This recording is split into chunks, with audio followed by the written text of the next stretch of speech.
Bir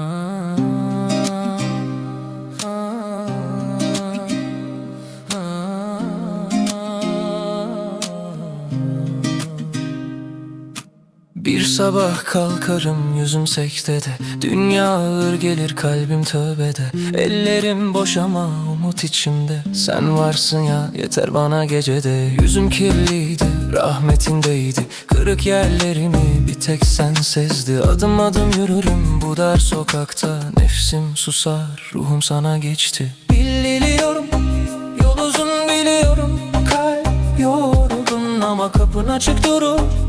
Ben yine sana doğru, bir damla gözyaşı, bir iç çekiş daha, adınla toparlanır yıkılan her saha. Bir gün inşallah kalbim arayacak, bir gün inşallah günahım yanacak, bir gün inşallah dizlerim dirilecek, bir gün inşallah rahmetin inecek, bir gün inşallah yüzüm gülecek, bir gün inşallah karanlık sönecek, bir gün inşallah adınla dolacak, bir gün inşallah bu can uyanacak.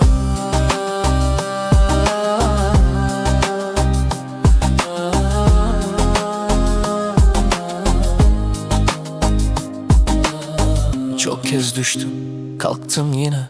Kimi gün sustum, içim ürperdi. Yanlışım büyük, affin büyük. Ben kaçsam da sen beni gördün. Annemin duası gibi sıcak, babamın bakışı gibi uzak. Bir tek senin kapında huzur var, bir tek senin isminle bu yük hafif. Gece üstüme çöker ben bilirim, sabırla beklerim, secdeye varırım. Yorulsam da dönmem geriye, çünkü yolum belli, yönüm sen diye. Biliyorum yol uzun, biliyorum kalp yorgun ama kapın açık durur.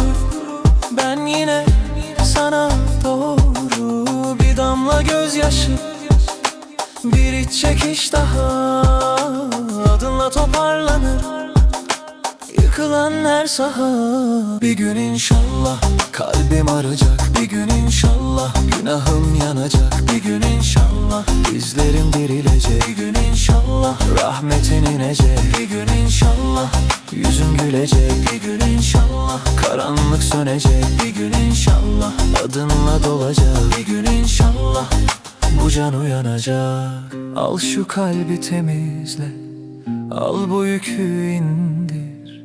Kapanan kapıları sen açarsın bilirim. Bir ömür az gelir sana yaklaşmaya, bir nefes yeter mi affına sığınmaya?